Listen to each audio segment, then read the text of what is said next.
Cuando uno se para acá adelante, una de las cosas que piensa es, entre otras, es, Señor, que valga la pena ir.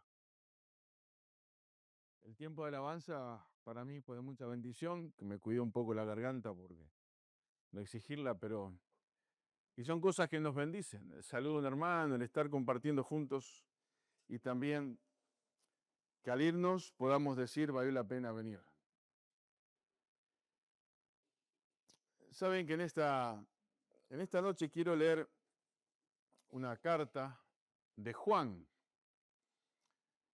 Y vamos a ver esta carta como en 15 versículos hace énfasis en 4 características del cristiano que sostienen la vida del cristiano. Hay alguna presentación ahí muy sencilla para simplemente ayudarnos en la memoria, pero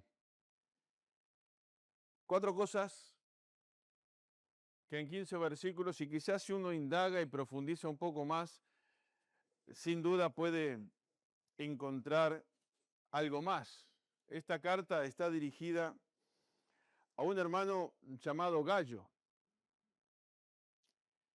eh, miembro de una iglesia de la cual estaba bajo la responsabilidad de Juan.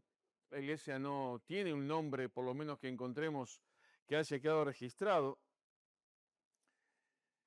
Juan utiliza una expresión que vamos a leer que es muy particular, que no sé cuántos de nosotros utilizamos para saludar a alguien, pero demuestra sin duda una relación muy especial. En esta carta, Pablo a este hermano Gallo lo elogia por varias cosas. Un hermano hospitalario, un hermano fiel,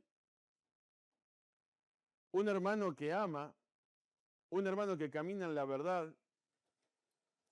Cosas que en 15 versículos destaca de este hermano.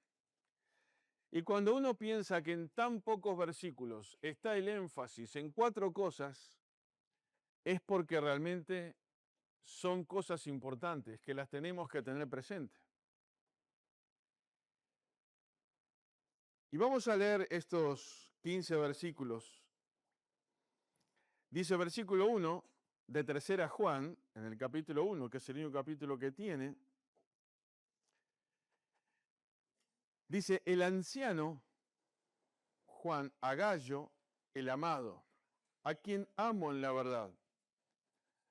Amado, yo deseo que tú seas prosperado en todas las cosas, que tengas salud, así como prospera tu alma. Pues mucho me regocijé cuando vinieron los hermanos y dieron testimonio de tu verdad, de cómo andas en la verdad. No tengo yo mayor gozo que este, el oír que mis hijos andan en la verdad.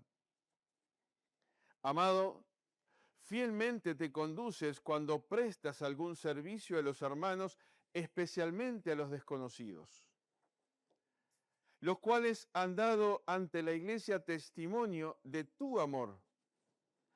Y harás bien en encaminarlos, como es digno, de su servicio a Dios, para que continúen su viaje. Porque ellos salieron por amor del nombre de Él, sin aceptar nada de los gentiles. Nosotros, pues, debemos acoger a tales personas para que cooperemos con la verdad. Yo he escrito a la iglesia, pero Diótrefes, al cual le gusta tener el primer lugar entre ellos, no nos recibe. Por esta causa, si yo fuere, recordaré las obras que hace parloteando con palabras malignas contra nosotros. Y no contento con estas cosas, no recibe a los hermanos, y a los que quieren recibirlos, se los prohíbe y los expulsa de la iglesia. Amado, no imites lo malo, sino lo bueno. El que hace lo bueno es de Dios, pero el que hace lo malo no ha visto a Dios. Todos dan testimonio de Demetrio, y aún la verdad misma. Y también nosotros damos testimonio, y vosotros sabéis que nuestro testimonio es verdadero. Yo tenía muchas cosas que escribirte, pero no quiero escribírtelas con tinta y pluma, porque espero verte en breve y hablaremos cara a cara. La paz sea contigo, los amigos te saludan, saluda tú a los amigos, a cada uno en particular. Y aquí vemos 4 cosas que yo quiero destacar en esta noche. Y podríamos quizás sacar algunas más. Pero ahí vamos a seguir avanzando un poquito con la presentación. Y ahí aparece el cristiano solo. ¿Tá? Ahí cada uno puede poner su nombre y ser el centro. Ahí vamos a ser el centro. Aquí estamos ocupando este lugar de centro en lo que es la pantalla. Cristiano, creyente, cada uno de nosotros, cada uno de aquellos que hemos recibido a Jesús como nuestro Salvador personal, que le hemos pedido perdón por nuestros pecados, que estamos seguros que si hoy nos toca morir, ¿qué va a pasar con nosotros? Vamos a ir al cielo. Hace un ratito Maite me preguntó por una persona que ustedes se imaginarán. ¿Dónde está? Y le dije en el cielo. Y está bien. Y está mejor que nosotros. Y no sé por qué. Sentada ahí se le ocurrió eso y me lo preguntó. Y qué bueno es tener esta seguridad. De que si dejamos este mundo, no importa la edad que tengamos, tenemos que estar preparados para esto. Saber que si me toca dejar este mundo, voy a estar ¿dónde? En la presencia de Dios. Y esa es mi fe, esa es mi esperanza, y es ahí a donde yo voy a ir. Pero es porque reconocí mi pecado, le pedí perdón a Jesús por mis pecados, y acepté el sacrificio de la cruz, y la sangre de Cristo derramó en la cruz fue para limpiar mi pecado, para poder presentarme delante de Dios. ¿Qué pasa si en este momento Cristo viene a buscar a su iglesia? ¿Qué pasa si este es el momento tan glorioso que esperamos que un día eso se dé? Ya no me gustaría repetir una experiencia. Ya quiero que Cristo venga a buscar a su iglesia. ¿Qué pasa si hoy es el momento? Todos los que estamos acá, ¿dejaremos todos los bancos vacíos? O alguien se preguntará, ¿qué pasó? ¿Dónde fueron todos? Y queremos decirte que si eso pasa y aún no tienes a Cristo, la única respuesta es que fuimos al lugar donde Dios se nos ha preparado, al lugar de gloria, a estar en su presencia, y lamentablemente no tendrá oportunidad el que sigue sentado en ese banco. La oportunidad sigue estando mientras Cristo se sigue anunciando el Evangelio y mientras antes de que Cristo venga a buscar a su iglesia o antes de que te encuentres con la muerte. Ahora, este hermano Juan se refiere a, a su amigo como un querido amigo, pero algo más. Y dice, el amado, al que amo en la verdad. Y ahí tenemos la primera característica que sostiene al creyente, el amor. Saben, 7 veces uno puede encontrar en estos 15 versículos que hace referencia a la importancia del amor. De amar en la verdad. De amar como Dios nos enseña a amar. Y fíjense que ahí Juan le dice el amado. Yo te pregunto, hermano, ¿a cuántos hermanos les decís ¿cómo andás, amado? Y la verdad que yo no. Lo que más me sale a veces es cómo andás, querido, ¿verdad? Que a veces uno se le esa expresión por ahí. Pero no es un saludo natural de ese decir amado. Pero no importa. No es lo que decimos, sino que es lo que sentimos. Porque podemos decir muchas cosas, pero quizás internamente no condice con lo que decimos. Y uno cuando piensa en el amor, sabemos que hay 3 clases de amor que nos enseña la Biblia, lo leo rápidamente, unas frases acá para echar un poquito de luz, eso pienso.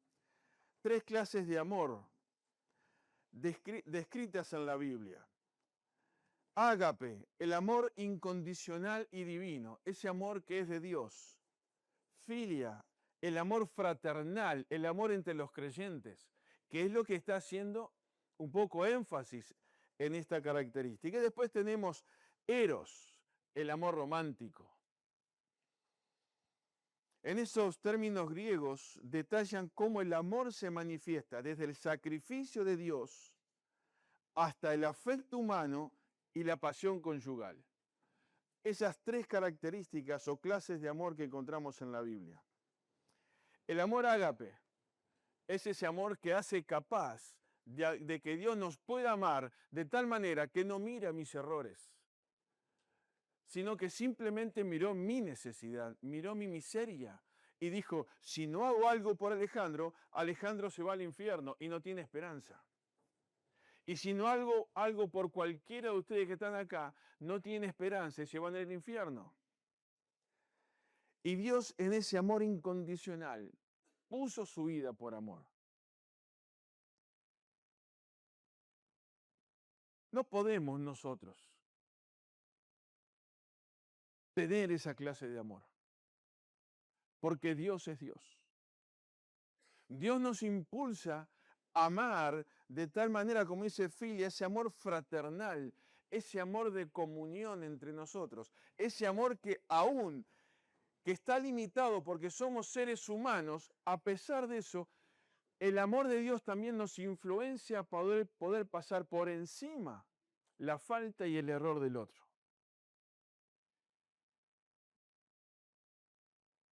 Y en estos pocos pasajes, pocos versículos, Juan me da el gran ejemplo de cuál tiene que ser la meta más alta de cómo tengo que amar a un hermano.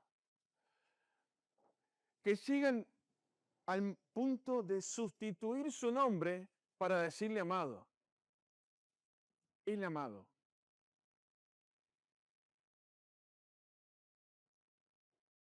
Nosotros encontramos en la Biblia algunos pasajes que lo voy a leer rápidamente. Juan 13:35 dice, en esto conocerán todos que sois mis discípulos si tuviereis amor los unos con los otros. Habla de identificación. Me identifico con Dios cuando el amor de Dios hace posible que el amor con el que yo puedo amar realmente me hace pasar por encima aquellas cosas que no están bien y puedo amar a los hermanos como Dios quiere. Romanos 5:1 dice, justificados pues por la fe tenemos paz para con Dios por medio de nuestro Señor Jesucristo, por quien tenemos entrada por la fe a esta gracia, en la cual estamos firmes y nos gloriamos en la esperanza de la gloria de Dios.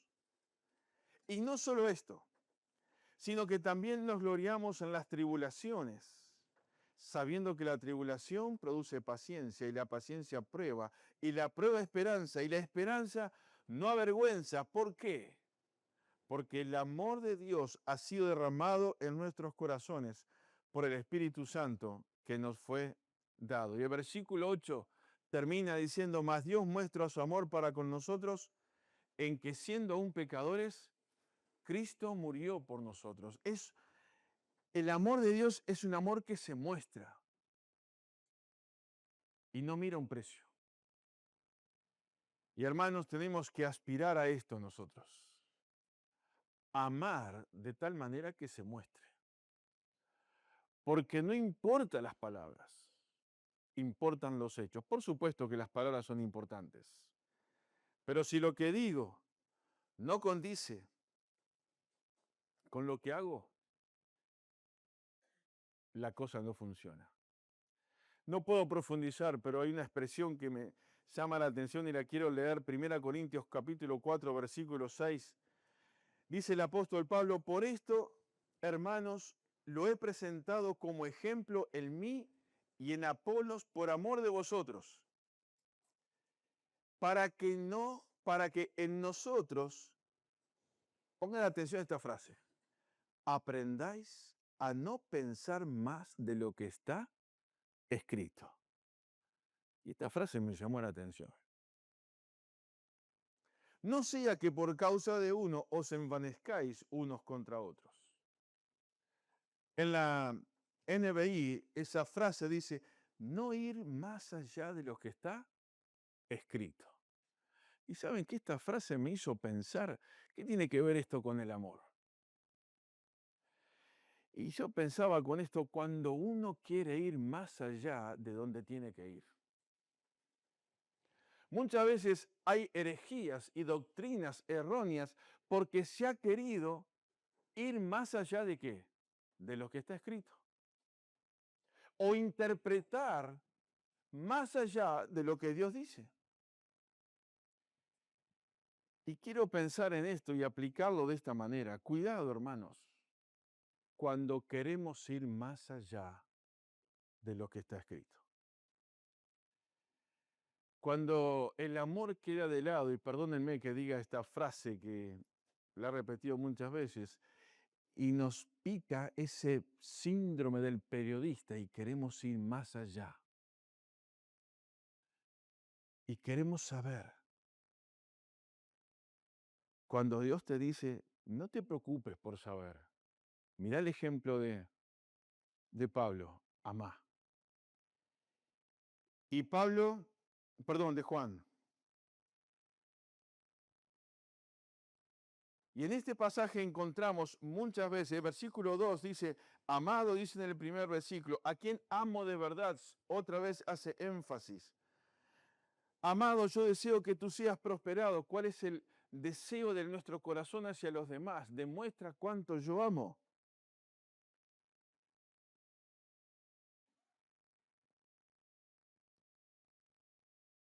Versículo 5. Amado, fielmente te conduces cuando prestas algún servicio a los hermanos. ¿Qué desafío esto? Prestar un servicio a los hermanos.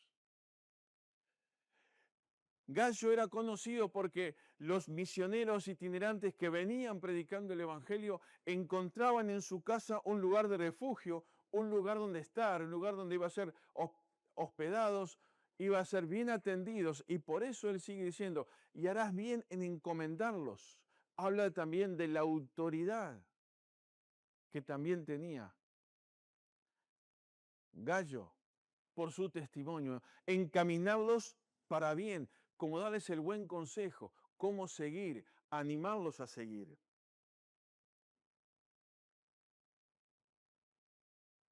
¿Por qué dice versículo 7? Porque ellos salieron por amor del nombre. Y esta es una faceta interesante, ¿no? Hombres que dejaron sus lugares, sus cosas, sus pertenencias, sus familias y salieron por amor de quién? A Dios para predicar el Evangelio. Un poco lo veíamos esta mañana también con Tito. La predicación del Evangelio a través del apóstol Pablo.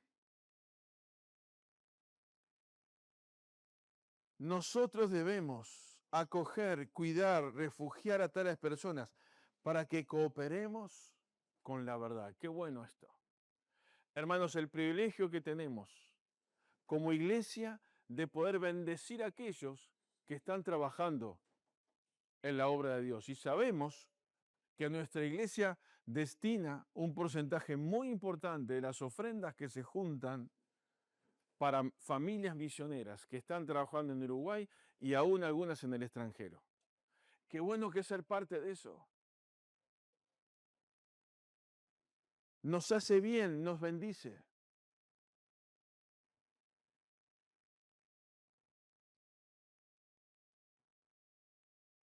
Amado, dice versículo 7, 11, perdón, no imites lo malo, sino lo bueno. El que hace lo bueno es de Dios, pero el que hace lo malo no ha visto a Dios. Y acá vuelvo a insistir con esto. Amado, no imites lo malo. Yo les pregunto y me pregunto a mí, ¿es necesario esta aclaración? Si Juan estuviera parado acá en esta noche, ¿nos tendría que decir esto a nosotros? No imiten lo malo. Pero si es, debería ser sentido común, debería ser, pero no es así. Por algo Dios lo dejó en su palabra. Hermanos, no imites lo malo. Y es duro lo que dice acá, ¿no? El que hace lo bueno es de Dios, pero el que hace lo malo, esta es una línea en el medio, no hay vuelta, no hay grises. El que hace lo malo no es de Dios. No quiere decir que el creyente no se va a equivocar, o no puede pecar, o no puede cometer. No, eso sí. Ahora, imitar lo malo con intención de imitarlo y que no te duela y que no te preocupe el pecado y hacer las cosas que están mal, hay que chequearse, hay que revisarse. Capaz que tengo el Evangelio en mi mente, pero no lo tengo en mi corazón. Conozco mucho de Dios, pero si eso influencia mi vida y no me hace sentir nada si peco, es porque no soy un hijo de Dios.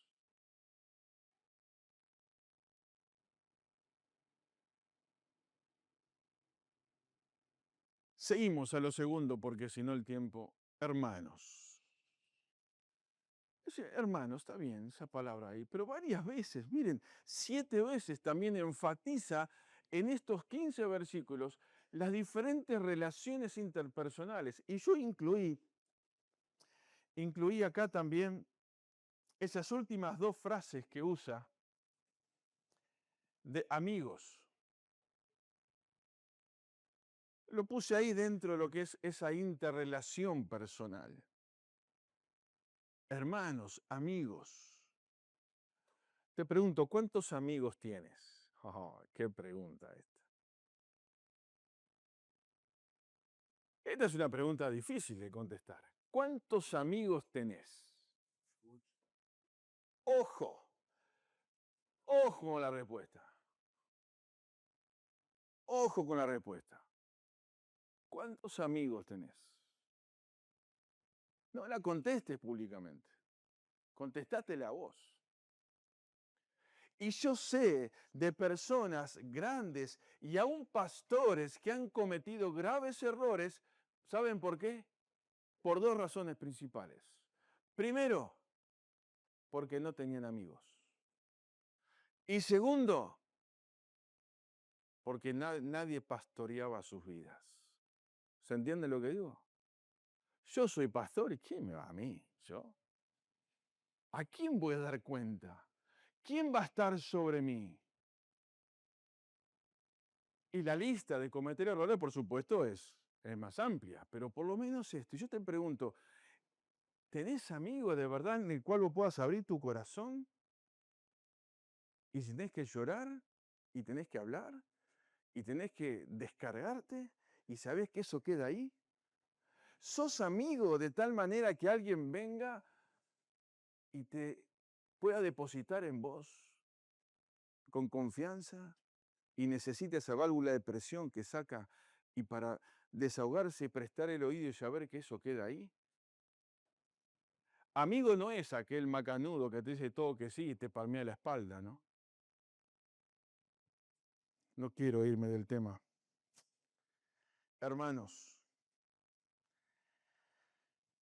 dice versículo 3, pues mucho me regocijé cuando vinieron los hermanos y dieron testimonio de tu verdad, de cómo andabas. En este versículo 3, cómo la gente habla de Gallo, cómo se iba corriendo la forma en que Gallo trataba a los hermanos. Yo me pregunto, por ahí, ¿qué dicen de Alejandro, cómo trata a los hermanos en la iglesia? ¿Qué dicen por ahí de vos? ¿Cómo tratás a los hermanos a la iglesia? Miren que este es un país muy chiquito y te descuidás y no precisás ser famoso, ni mucho menos, simplemente que somos chiquitos, somos una vecindad prácticamente. Aparece otra vez la expresión, hermanos, que ya leímos el versículo 5, cuando prestas algún servicio a los hermanos. Hermanos, es un privilegio poder servir a los demás. A veces nos cuesta entender esto. Servir a los hermanos, estar dispuesto a que tenga que invertir tiempo, recursos, dinero, no importa, pero que no se sepa, que lo sepa Dios. Como alguien dijo por ahí, cuando vas a ayudar a alguien, apaga la cámara. Porque ¿de qué vale si vas a ayudar a alguien? ¿Para qué? Para que todos te vean. Versículo 7. Dice, porque ellos salieron por amor del nombre de Él, sin aceptar nada de los gentiles. Y dice, ellos salieron, hermanos. Está haciendo referencia a estos hermanos que salieron a la obra. Yo ponía acá con integridad y con honestidad. ¿Y por qué digo esto? Dice, ellos salieron por amor del nombre de Él, sin aceptar nada de los gentiles y sin andar pidiendo nada por ahí. Honestidad, integridad en el servicio, hacer todo en forma desinteresada. Hermanos, si haces algo para recibir una recompensa, no lo hagas. El versículo 8 hace referencia también. Nosotros debemos acoger a tales personas, hace referencia a los hermanos también, para que cooperemos con la verdad, como decíamos anteriormente.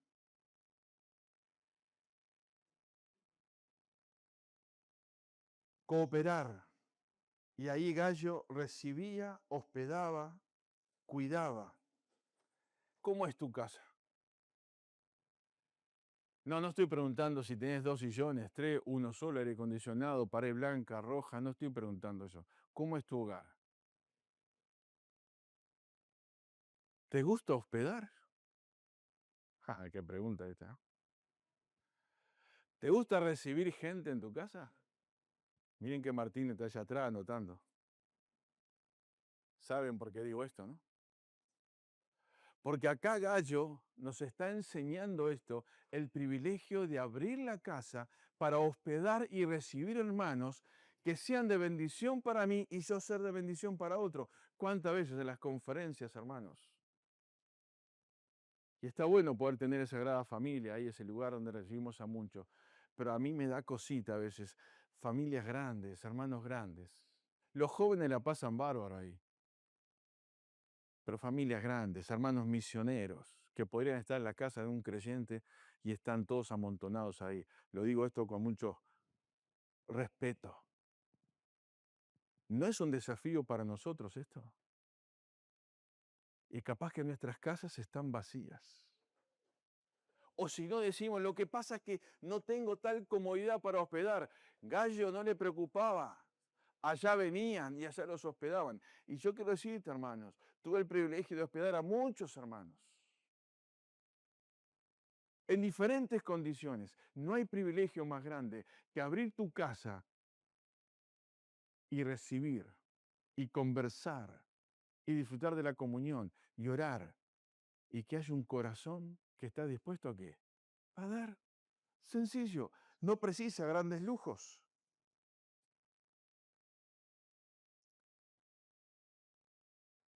Ahora, esta palabra hermanos también está vinculada a un hermano muy especial en este capítulo. Dice el versículo 10, por esta causa, el 9, yo he escrito a la iglesia, pero Diótrefes, al cual le gusta tener el primer lugar entre ellos, no nos recibe. Por esta causa, si yo fuere, recordaré las obras que hace parloteando con palabras malignas contra nosotros, y no contento con estas cosas, no recibe a los hermanos. Y a los que quieren recibirlos se los prohíbe y los expulsa de la iglesia. Esta palabrita hermanos para un Diótrefes es complicada aplicada, ¿no? Pero está acá. ¿Qué personaje este? Que quería, dice, ocupar el primer lugar. Leía por ahí algunas cosas y encontré esta frase que dice, el ejemplo de Diótrefes muestra que aquellos que aman tener el primer lugar también aman usar cualquier poder que creen tener como espada contra los demás. ¿Qué frase esta? Te lo voy a leer de vuelta.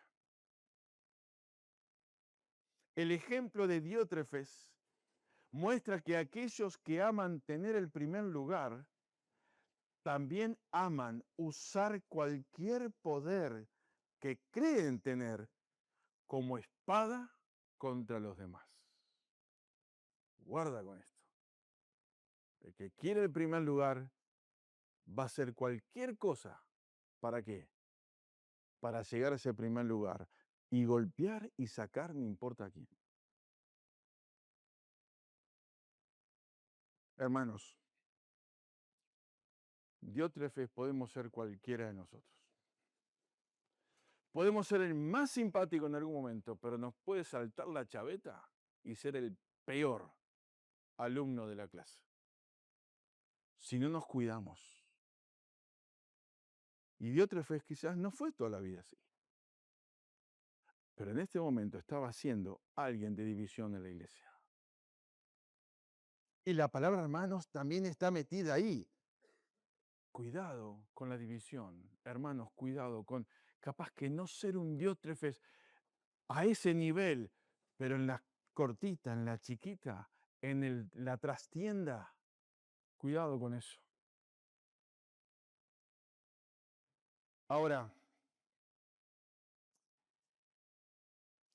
dos cosas que vamos a ir un poquito más rápido. Aparece el tercero ahí, verdad. 7 veces hace énfasis en la verdad. Lo voy a leer rápidamente acá. El versículo 1 dice, amo en la verdad. El versículo 3, vivo la verdad y ando en la verdad. Versículo 4, gozo por ver andar a mis hijos en la verdad. El versículo 8, cooperar con la verdad, llevando el evangelio. El versículo 12, una conducta ajustada a la verdad, una sola forma de vida. Dice, todos dan testimonio de Demetrio y aún la verdad misma, y también nosotros damos testimonio y vosotros sabéis que nuestro testimonio es verdadero. Está Diótrefes, pero está Demetrio. Alguien que andaba en la verdad, que se ajustaba, su vida encajaba en la verdad, vivía el Evangelio, que el Evangelio es la verdad. Los principios de Dios son la verdad. No busquen la verdad fuera de la Biblia. La verdad está en lo que está escrito en su palabra, en la Biblia. Una pregunta que no tiene ningún sentido, pero igual la voy a hacer. ¿Con quién te identificas más o me identifico más? ¿Con Diótrefes o con Demetrio? ¿Quién va a contestar esta pregunta? Y no, y hay que contestarla para adentro. Porque a veces podemos tener nuestros momentos de Diótrefes y nuestros momentos de Demetrio. Dios quiera que esas personas o esos personajes bíblicos con quien nos tenemos que identificar, Demetrio pueda ser uno de ellos. Un hombre que se ajustaba a la verdad. Tenía una sola forma de vida. Por último, de esas 4 cosas que sostienen la vida del cristiano, el testimonio. 5 veces aparece esta palabra testimonio. Ahí el versículo 3, Vinieron los hermanos y dieron testimonio de tu verdad. Saben que el testimonio bueno produce gozo y ayuda a los demás a hablar bien. El versículo 5, fielmente te conduces cuando prestas algún servicio. Fielmente, tiene que ver con la verdad. El versículo, con el testimonio, fielmente te conduces. Tiene que ver con el testimonio. El versículo 6 dice, hablando de estos hermanos que vienen, dice, y harás bien en encaminarlos como es digno de su servicio, para que continúen en su verdad. Y esto me gusta pensar en que la verdad también te da autoridad. El testimonio que estás viviendo te da autoridad. Tu testimonio que muestra lo que Dios es, te da autoridad espiritual. Y el versículo 12 dice, todos dan testimonio de Demetrio y aún la verdad misma. Y ya leímos este versículo y pienso ese testimonio verdadero, este testimonio de alguien que no es falluto, de alguien que vive una realidad en la iglesia, pero en su trabajo es una cosa, en su casa es otra, en su estudio es otra, con los vecinos es otro. Queridos, el testimonio.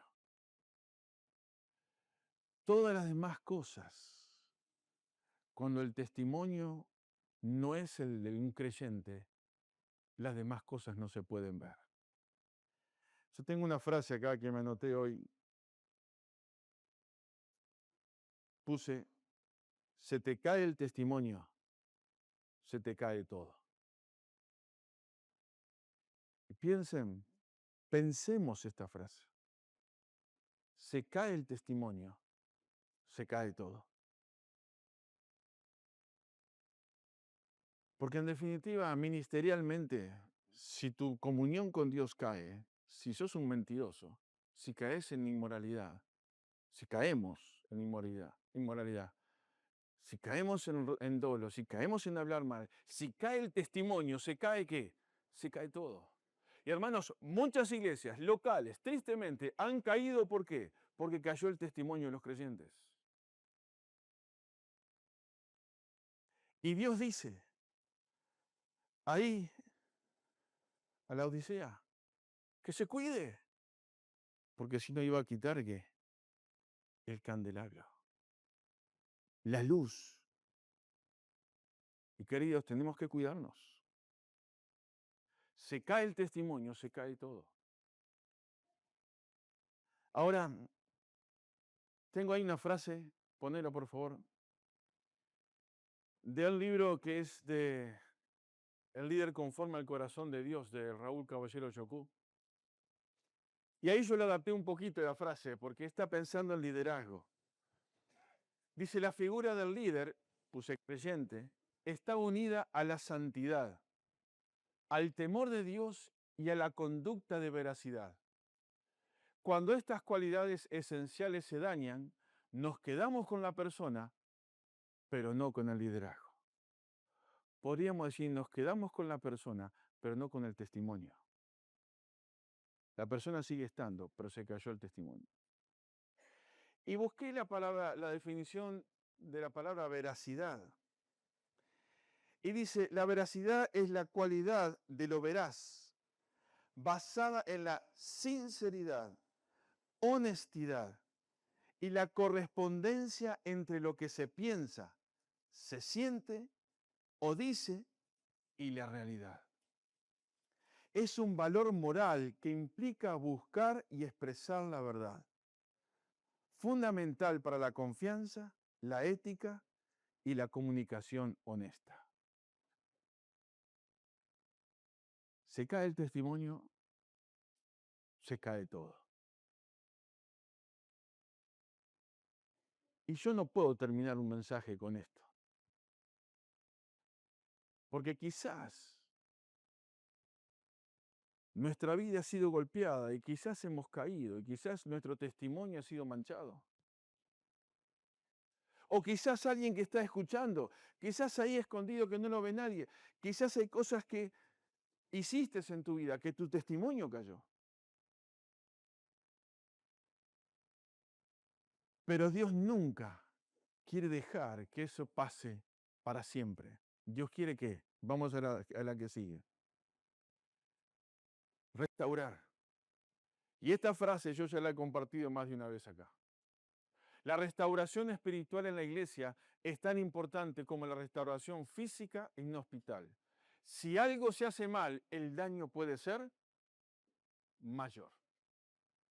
Y a veces, lamentablemente, en la medicina encontramos esa frase, la mala praxis, ¿verdad? Y que quedan consecuencias que son complejas. En la restauración espiritual del creyente, cuando no hay una restauración correcta, puede ser peor el resultado. Por eso si se cae el testimonio, se cae todo. Pero Dios, ¿qué hace? Dios restaura. Dios restaura. Y Dios hace nuevo a todas las cosas. Y tenemos ahí la última presentación, que dice Gálatas 6:1. Si alguno, hermanos, si alguno fuere sorprendido en alguna falta, vosotros que sois espirituales, restaurarle con espíritu y mansedumbre, considerándote a ti mismo, no sea que tú también seas tentado. Restaurar. Y queridos, la iglesia, Dios está para restaurar, no está para juzgar. Y voy a decir algo que es muy delicado. Quizás alguno podrá no estar de acuerdo, o quizás nadie esté de acuerdo. Y bueno, está bien. Pero miren,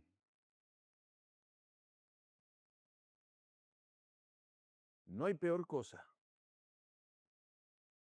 que hacer leña del árbol caído.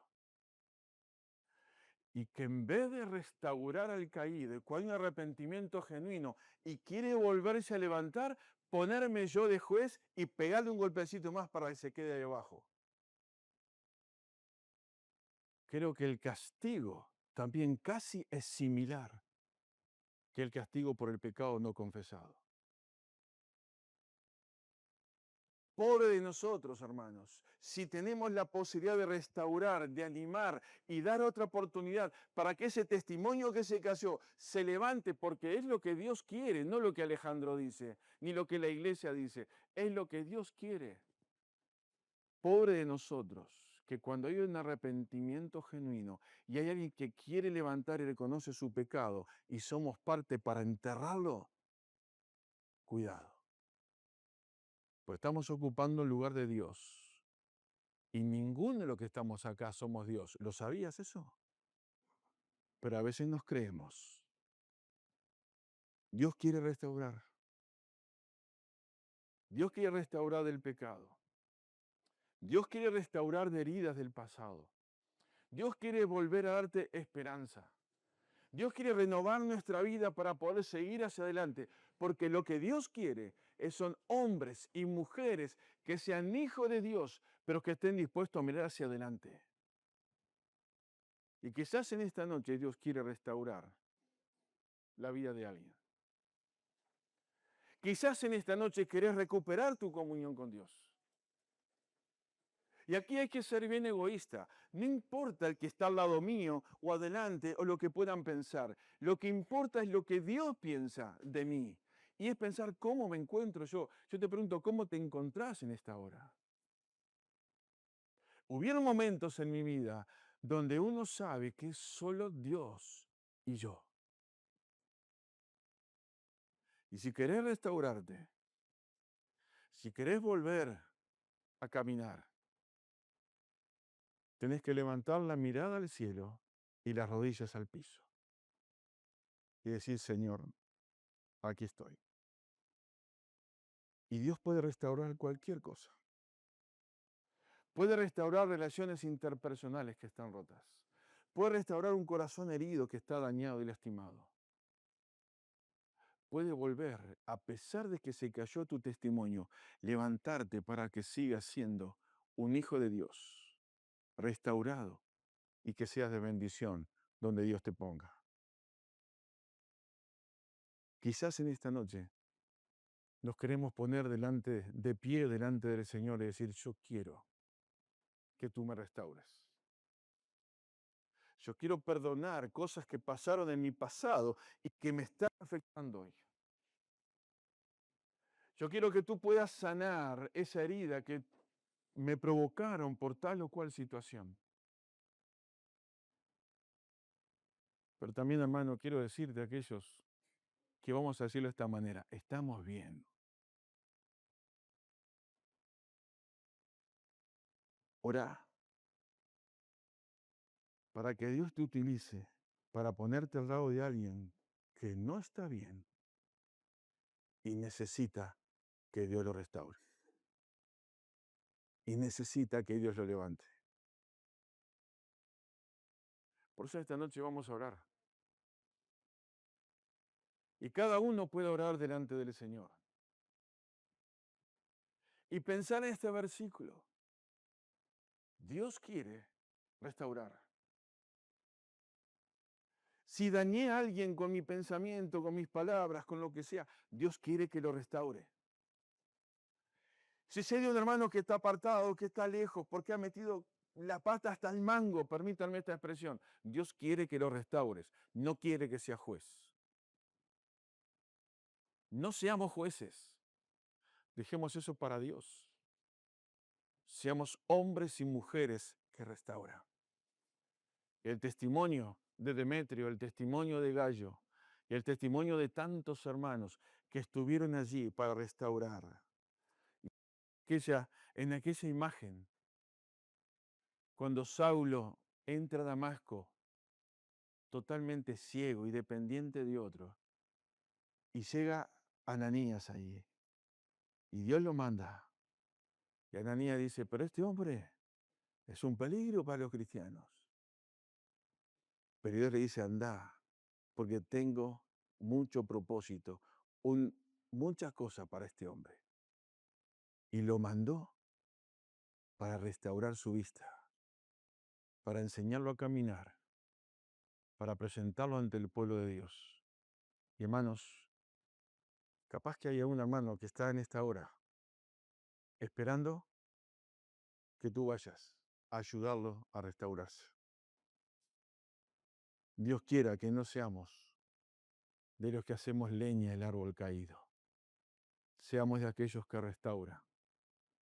Porque si algún día me pasa a mí, yo quiero que otro tenga compasión de mí, me restaure y me lleve a los pies de la cruz. Vamos a orar. Cada uno puede estar orando y decirle al Señor lo que siente. Quizás es un momento, ya te dije antes, para restaurar algo en tu vida. Inclusive quizás que ni sabías que precisaba ser restaurado, pero Dios en esta noche quiere actuar y obrar restauración en nuestros corazones.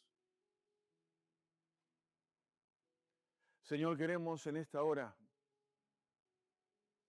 darte gracias porque tú nos enfrentas con tu palabra y con esta realidad de la importancia del amor entre los hermanos, de poder disfrutar de los hermanos, de poder vivir la verdad, también de cuidar nuestro testimonio, pero también, Señor, de poder sentir esa restauración que viene del cielo.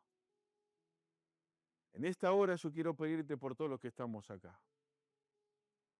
Señor, tú sabes cómo nos sentimos, cómo hemos venido a este lugar. Si hay alguien que está acá y aún no tiene a Cristo en su corazón, que pueda decir, Jesús, perdona mis pecados, te acepto como mi Señor y mi Salvador. Quiero experimentar tu presencia en mi vida. Si alguien está acá y está lejos de Dios, si han pasado cosas en su vida que solamente Él sabe o ella, Padre, que pueda sentir que en esta noche es una noche de restauración, que es un momento donde tú puedes obrar en lo más profundo del corazón. Ahí donde no llega ninguna mano restauradora, tú puedes llegar.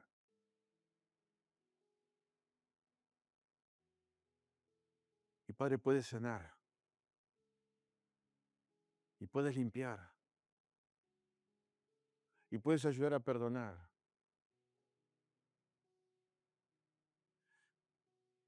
Y puedes sanar para que en esta hora pueda haber paz en el corazón de los que estamos acá. Señor, que haya esa restauración de recuperar esa relación contigo. Que haya este momento de acercarnos más a ti, de saber que tú nos recibes. Padre, perdónanos si en algún momento fuimos de tropiezo para alguien que tú querías restaurar. Señor, restaura al caído, sana, fortalece. Y que en este momento de paz y de tranquilidad, cada uno pueda hacer su oración sincera, silenciosa, y hablar contigo. Y Padre, que pueda haber esta restauración. Padre, gracias por amarnos, por perdonarnos.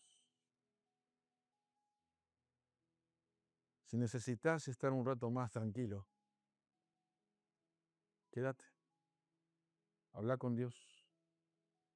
Los demás, en la medida en que podamos, salgamos en silencio para afuera. Cuesta en la vida que aparezcan estos momentos de tranquilidad, de bajar y decir, Señor, restaura mi corazón.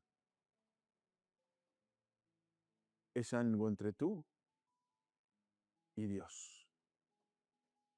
Restaura y déjate restaurar.